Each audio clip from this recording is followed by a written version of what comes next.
Hello, everyone, and welcome to Grandstand Sports Data, your go to channel for sports, statistics, and unbiased handicapping. Today, we are giving you a new series to our channel called The Edge of the Grandstands, where we will give you tips on how to give you the edge in the sports betting world. In the very first volume, we will be going over how to understand predictability in sports betting. So let's get right into it. So, making predictions in sports betting. When you place a bet, you're essentially trying to predict the future. Maybe it's guessing the total points in a game or how well a backup point guard will perform. These are common scenarios in sports betting where you're making predictions. But how reliable are these predictions? The truth is, they're not as reliable as you may think. We humans have a natural tendency to overestimate our predictive abilities, thinking we can foresee outcomes more accurately than we actually can. So, what are the factors for predicting sports? So, when it comes to sports, predicting outcomes involves three main types of factors: there's the fundamental, the technical, and then the random factors. If you know anything about us at Grandstand Sports Data or you're subscribed to our channel, you know that we cover the two main factors, the fundamental factors and the technical factors, at lengths throughout almost all of our videos. Fundamental factors include the things like past performance, team strength, coaching quality, or most importantly, anything that goes on between the ears of all the players or competitors. The technical factors are more where it includes the numbers. It includes statistics, advanced analytics, and most importantly, the numbers that matter. Random factors, however, are those unpredictable elements that can happen during any event or any game that you're betting on. Okay, so now we have to understand what the predictable elements are and what are the random elements. The way that I can best describe this is if you think of a baseball pitcher that's throwing painted tennis balls at a brick wall. Say if the first throw was a blue tennis ball, or he dipped it in blue and then threw it against the wall. Now you ask him to dip a tennis ball in orange and hit the exact same spot that he just threw the blue ball. We have to realize that the ball won't land in the same spot every single time. It may not even hit the spot at all, depending on how many throws we give him. A certain percentage of where it lands can be predicted by the player's skill and then other elements as well.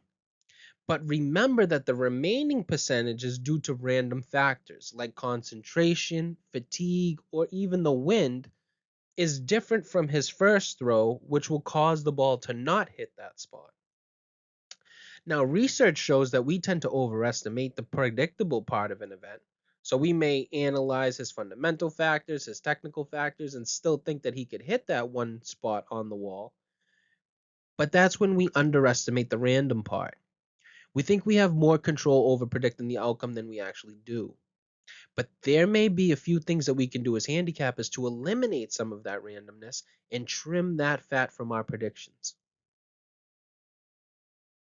So, what can you do as a handicapper to trim that randomness or that fat? First, you must get as unbiased as possible. To do this, you will have to perform a correlation coefficient analysis of all the stats related to your sport, and this will show you the stats that matter and the ones that do not. Now, I know to some of the people that are not so great with math, hearing correlation coefficient might put your mind in a conundrum or get you disinterested. It's not as hard as it seems. We will get into it.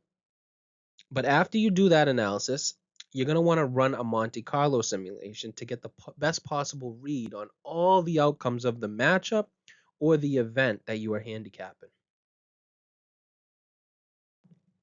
So let's break it down with a simple concept from statistics, which is the correlation coefficient. This number ranging from 0 to 1 shows how much of an outcome can be explained by past data. A 1 means perfect predictability, while a 0 means no predictability at all. To start, I would gather all the stats in the sport you are trying to handicap and run a correlation coefficient analysis. To do this, you will collect your data or stats from your sport. Then under Microsoft Excel, you can follow the directions in green on the screen, which are to go to the Data tab,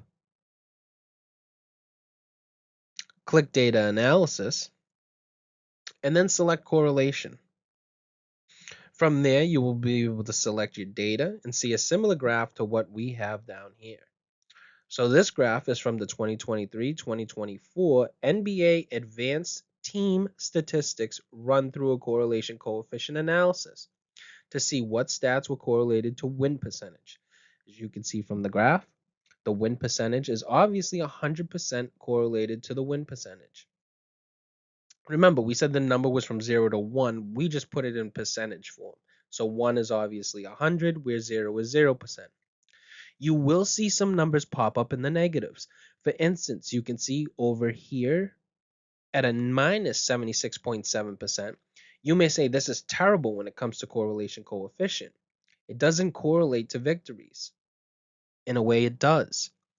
This down here is the defensive efficient field goal percentage, which means the lower the number, the more it correlates to the win percentage. So if your team is on defense, you want this number to be low. You want to be able to defensively play good enough defense to where you're holding the opposition's efficient field goal percentage to a low enough score that it makes you win.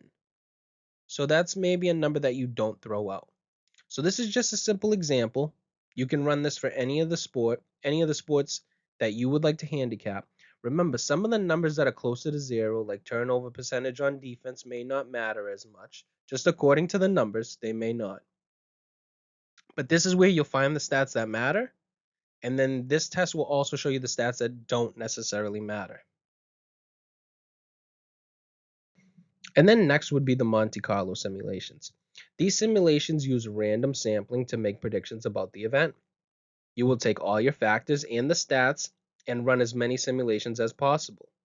We at Grandstand Sports Data would recommend a minimum of 500 Monte Carlo simulations because we feel this is enough trials to get the quote unquote best average of a possible outcome.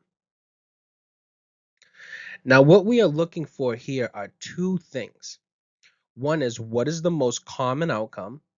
And two, how volatile are these outcomes? Remember, just because we trim the randomness from our data does not mean there still will not be volatility in our result. And remember, most bettors, when they have too much volatility in their result, will just throw the game in the trash and move on to the next game to handicap. So what are the key takeaways for you as a sports bettor? Starting with the correlation coefficient, this tool is excellent for pinpointing which stats matter and identifying those that do not. By analyzing the relationship between different stats, we can determine how much a specific stat influences the outcome of a game. Remember, it's crucial to conduct historical tests over multiple seasons. Don't just limit your analysis to 1 year. Going back in time or analyzing multiple seasons helps you eliminate those 1 year wonders. Remember from our NBA example a couple of slides ago, that was just for 1 season. What I would do is at Grandstand Sports Data, we would go back maybe 5, 10, maybe 15 years, take those same stats and correlate them season by season, and then average them out. And you'll find out which ones keep popping up as correlating to wins and which ones do not. So you have to remember though, here's a twist. Do not go too far back because old data may not be your friend. For instance, if you were trying to find stats that were correlated to victories in the NFL, some of the stats that are correlated in the 80s would not correlate today because of how differently the game is played. Back in the 80s, teams would primarily run offenses, whereas today it's more of a quarterback driven league. I'm not just saying that, there's statistical evidence to prove that. So next, let's discuss Monte Carlo simulations. These simulations use random sampling to predict a range of possible outcomes for a game. For reliable results, you should run a minimum of 500 trials, and that's a minimum. This large number of trials helps that your predictions are based on an efficient data points. However, it's important to accept that even with extensive simulations, game scores can still be volatile and unpredictable. This means that most bettors might choose to throw these games away and avoid placing that bet. By understanding and accepting the randomness in sports, you can use these tools to gain a better grasp of likely outcomes. While the correlation coefficient helps identify meaningful stats, Monte Carlo simulations provide a range of possible results with those stats, giving you a comprehensive view of the game's potential outcomes. These methods will not eliminate unpredictability, but they can significantly improve your long term betting success by making more informed decisions. And that's the goal in sports betting. So what did we learn today? Embrace the unpredictability of sports betting.